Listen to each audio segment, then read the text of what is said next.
Those can be found on our ball handling video. There's more than enough. The stutter step, hesitation, crossover, between the legs, around the back, spin. There's the straight line moves, the in and out, fake crossover, one hand mini cross, cross, recross, and more. These alone give you 10 possible moves. Now, there's no doubt that a good combination can create space to shake your defender. And so, if you put 2 of those 10 dribbles together in a combination, in any order, then you have 100 possible combinations. I think that's more than enough to satisfy anyone's desire for creativity. My concern is not which combination becomes your signature move off the dribble. My concern and the goal of this chapter is to teach when, where, and how to use these moves when attacking the perimeter.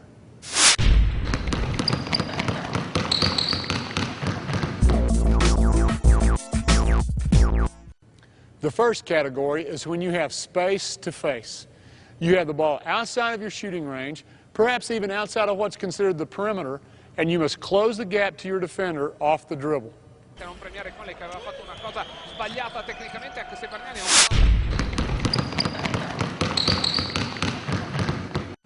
As you approach your shooting range, use a body fake about 1 body length from your defender. You might use the shake and bake, stutter step, or hesitation to read your defender. Using one of these moves has the same purpose as a shot fake or a drive fake when you're in triple threat. If your defender backs up, then pull the trigger, quick draw. The same read as in triple threat. If his hands are down and there's space to chamber the ball in your shot pocket, then fire. It's that simple.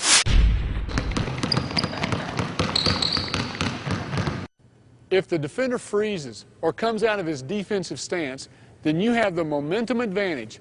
Read his back and blow by him.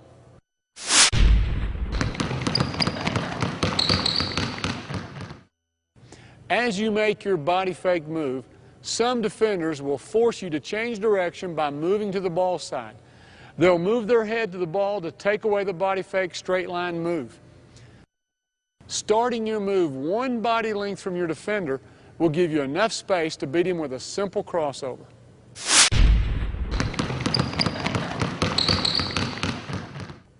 But now you meet the savvy, experienced defender. He's forced you to change direction with a crossover or between the legs and anticipated your move. Then counter in the other direction with a recross or between the legs dribble. In fact, some players slow the first move down a little to let the defender see it and react to it, knowing all the while that they're going to quickly counter in the other direction. This is just like slowing your shot fake when you're in triple threat. Let him see it, let him react, and then attack.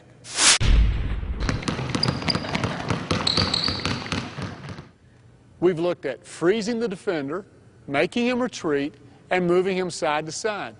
But you can also make some defenders lunge toward you.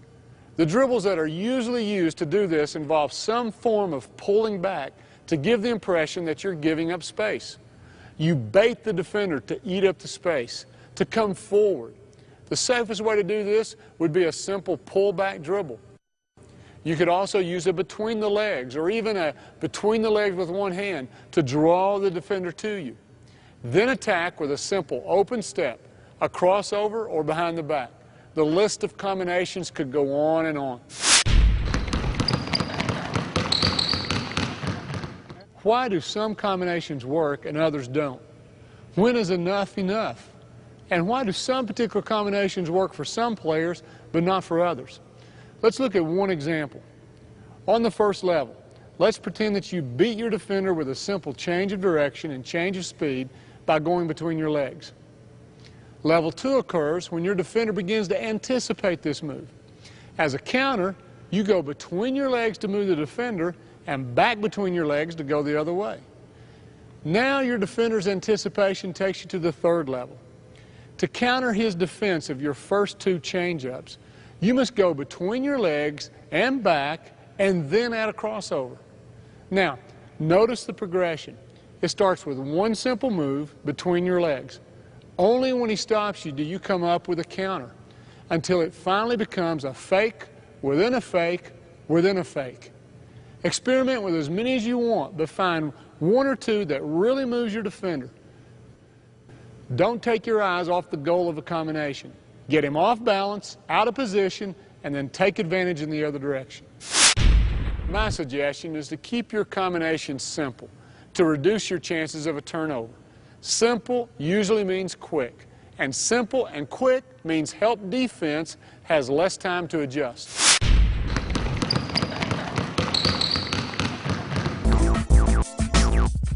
The second category is when the defender is on and you have no chance to face up.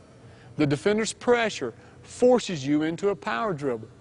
This might occur when you've taken a dribble in order to get a good passing angle. It disappeared, and now you need to attack your defender. Now, when you're in a power dribble stance, the defender's pressure is keeping you from squaring up and attacking. But he's not close enough for you to seal him with a spin and go by him. What do? Penetrate with a power dribble, then quickly reverse dribble to create space between you and the defender. You're back in an attacking stance, but he's closing out, so you have the advantage. Here are the reads. If the defender stays, then quick draw. If the defender closes the space, but his lead foot is on the side of the ball, then drive with the open step. Just like triple threat, push the ball out there and shoot your inside arm past him. But if the other foot is up and there's space, then cross over. If there's not enough space for the crossover, go between the legs and drive. If he closes the gap body to body, then just like in Chapter 4, spin, seal him behind you, and attack.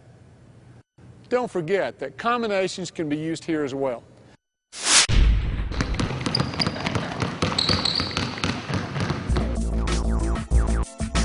Keep your head up.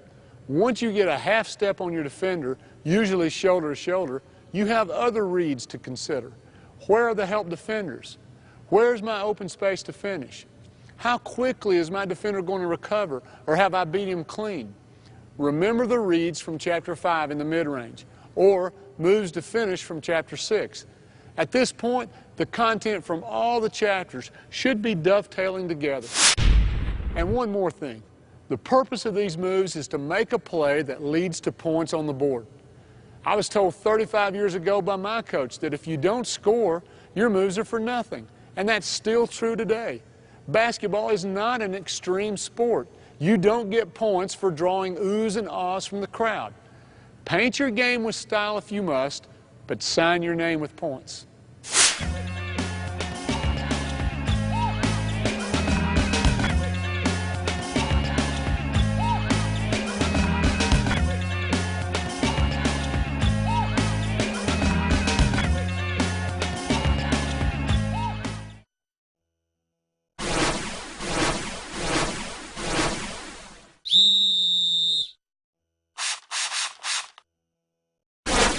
In the game of basketball, an offensive player standing still has a right to his position. Although a little contact is allowed, a defensive player cannot push, shove, or knock this player out of his or her established position.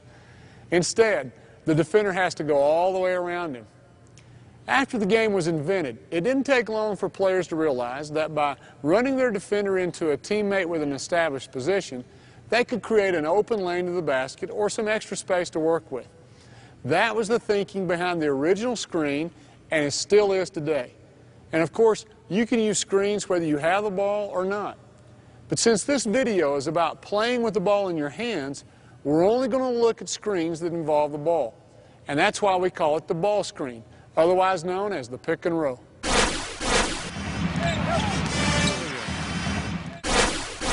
Consider that you can take advantage of the ball screen from triple threat or off the dribble, just like the one-on-one attacks you've seen in the previous chapters.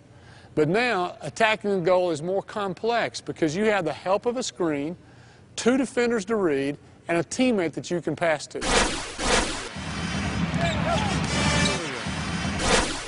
The key to scoring with a ball screen is your ability to read the adjustments made by the defense and then react with the appropriate move. Whether off the dribble or from triple threat, The reads and reactions will be the same. But before